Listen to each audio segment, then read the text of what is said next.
Στην εποχή μας συντελείται μία επανάσταση. Τα οχήματα, από τα αυτοκίνητα έως τα φορτηγά και τα μέσα μαζικής μεταφοράς, οδηγούνται πολύ γρήγορα προς μία άλλη κατεύθυνση. Ηλεκτρική και πιο φιλική προς το περιβάλλον. Με την βελτίωση της τεχνολογίας αλλά και με την υποστήριξη πολλών κυβερνήσεων, το ποσοστό των ηλεκτρικών αυτοκινήτων αυξάνεται συνεχώς. Σε αυτό το βίντεο θα δούμε πώς εξελίσσεται αυτή η επανάσταση μέχρι σήμερα, εάν είναι αναγκαία, ποια είναι τα πλεονεκτήματά της, αλλά και ποια προβλήματα δημιουργεί.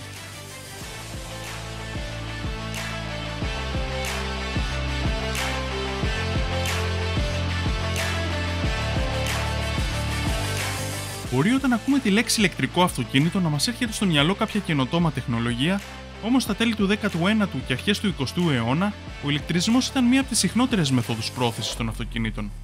Στη συνέχεια, βέβαια, τα ηλεκτρικά αυτοκίνητα άρχισαν να μειώνονται λόγω της βελτίωσης των μηχανών εσωτερικής καύσης.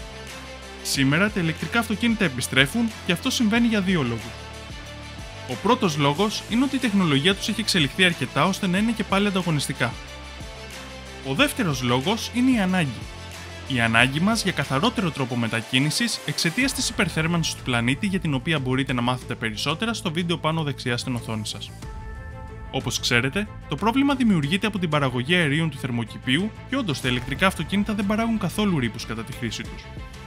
Αυτό μειώνει τη μόλυνση στον αέρα των πόλεων και αποτρέπει πολλές αναπνευστικές ασθένειες. Όμως προσοχή! Παρότι τα ηλεκτρικά αυτοκίνητα δεν παράγουν ρήπους κατά τη λειτουργία τους, χρησιμοποιούν ρεύμα το οποίο κατά την παραγωγή του έχει παράξει ρήπους.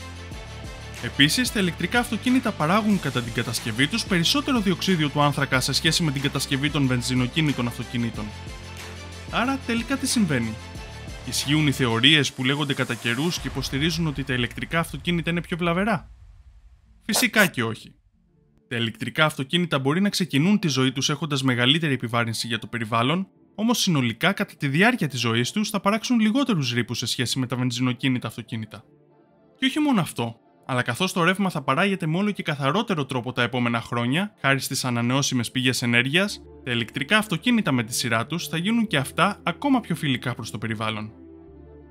Άρα, καταλήξαμε στο ότι τα ηλεκτρικά αυτοκίνητα είναι φιλικά προς το περιβάλλον? Όχι τόσο γρήγορα. Τα ηλεκτρικά αυτοκίνητα έχουν ακόμα ένα πρόβλημα. Τα υλικά από τα οποία είναι κατασκευασμένα. Για να κατασκευάσουμε ηλεκτρικά αυτοκίνητα χρειαζόμαστε κάποιες σπάνιες γέες όπως το νεοδίμιο, το λανθάνιο, το τέρβιο και το δυσπρόσιο, αλλά και άλλα υλικά όπως το λίθιο και το κοβάλτιο. Τα καλά νέα είναι ότι σε αντίθεση με την ονομασία τους, οι σπάνιες γέες στην πραγματικότητα δεν είναι και τόσο σπάνιες. Όμως το πρόβλημα παραμένει. Αυτά τα υλικά δεν είναι άπειρα και η εξόρυξή τους επιβαρύνει το περιβάλλον. Βλέποντας τη συνολική εικόνα στον τομέα του περιβάλλοντος, καταλαβαίνουμε ότι τα ηλεκτρικά αυτοκίνητα δεν είναι τέλεια. Έχουν και αυτά μειονεκτήματα. Όμως, εάν τα συγκρίνουμε με τα βενζινοκίνητα αυτοκίνητα, είναι η καλύτερη επιλογή. Και φυσικά θα πρέπει να μετριάσουμε τα προβλήματά τους με όποιον τρόπο μπορέσουμε, όπως για παράδειγμα ανακυκλώνοντας τα υλικά τους όσο το δυνατόν περισσότερο. Όμως, πέρα από το θέμα του περιβάλλοντος, τι άλλα πλεονεκτήματα έχουν τα ηλεκτρικά αυτοκίνητα?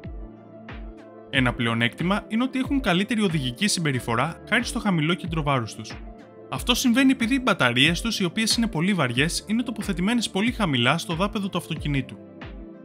Μερικά ακόμα πλεονεκτήματα είναι ότι τα ηλεκτρικά αυτοκίνητα είναι πιο αθόρυβα, οι ηλεκτρικοί κινητήρες τους είναι πιο αποδοτικοί στη μετατροπή της ενέργειας σε σχέση με τις μηχανές εσωτερικής καύσης και επίσης τα ηλεκτρικά αυτοκίνητα έχουν την ικανότητα αποσταματημένα να επιταχύνουν πολύ γρηγορότερα σε σχέση με τα βενζινοκίνητα αυτοκίνητα. Βέβαια, το συγκεκριμένο χαρακτηριστικό μπορεί να οδηγήσει και σε περισσότερα ατυχήματα, οπότε ίσως και να είναι μειονέκτημα. Στο θέμα της συντήρησης, τα ηλεκτρικά αυτοκίνητα έχουν το πλεονέκτημα επειδή έχουν λιγότερα κινούμενα μέρη, άρα είναι και λιγότερα τα εξαρτήματα που μπορεί να χαλάσουν. Επίσης, δεν χρειάζονται ούτε αλλαγή λαδιών. Το τελευταίο πλεονέκτημα των ηλεκτρικών αυτοκινήτων που θα αναφέρω είναι το σύστημα ανάκτησης ενέργειας κατά την επιβράδυνση. Αυτό το σύστημα, αντί να μετατρέψει την κινητική ενέργεια του αυτοκινήτου σε θερμική όπως τα βενζινοκίνητα αυτοκίνητα όταν φρενάρουν, μετατρέπει την κινητική ενέργεια σε ηλεκτρική και την επιστρέφει πίσω στις μπαταρίες εξοικονομώντας ενέργεια. Και επίσης με αυτόν τον τρόπο δεν χρειάζεται να αλλάζουμε τα κάκια στα φρένα τόσο συχνά αφού τα χρησιμοποιούμε λιγότερο. Τώρα, όπως θα θυμάστε, σας είπα στην αρχή του βίντεο ότι υπάρχουν και κάποια μειονεκτήματα στα ηλεκτρικά αυτοκίνητα. Δυστυχώς αυτά τα μειονεκτήματα κάνουν την κατοχή ενός ηλεκτρικού αυτοκινήτου δύσκολη για αρκετούς ανθρώπους. Το πρώτο μειονέκτημα είναι το υψηλότερο κόστος.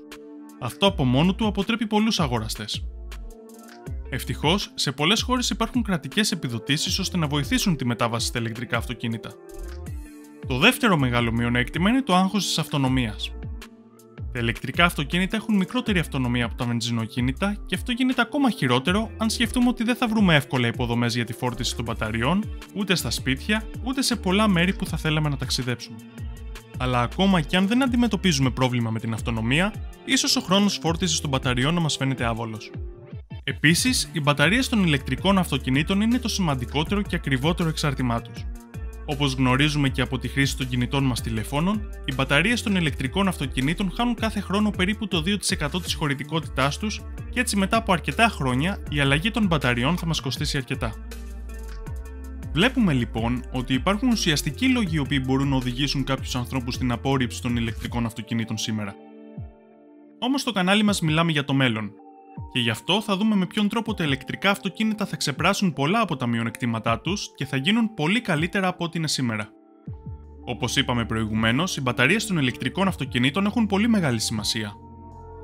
Πολλά από τα σημερινά μειονεκτήματα, όπως η αυτονομία, το κόστος και ο χρόνος φόρτισης, προκαλούνται από τους περιορισμούς της τεχνολογίας των μπαταριών.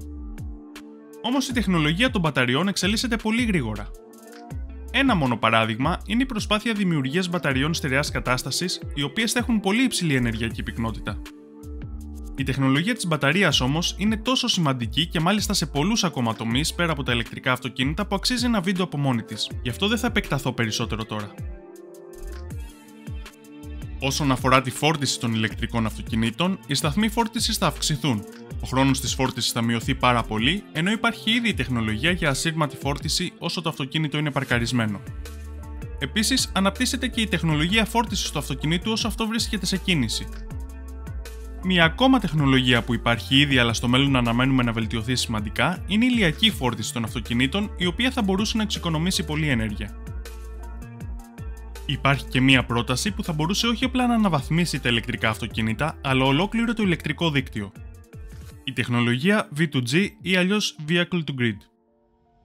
Με αυτή την τεχνολογία, τα ηλεκτρικά αυτοκίνητα εκτός από τη φόρτιση που κάνουν συνήθως παίρνοντας ρεύμα από το ηλεκτρικό δίκτυο, θα μπορούν να κάνουν και το αντίστροφο. Δηλαδή να αποφορτίζονται δίνοντας ρεύμα πίσω στο ηλεκτρικό δίκτυο όσο είναι παρκαρισμένα και δεν χρησιμοποιούνται. Περίεργο, Γιατί να γίνει αυτό?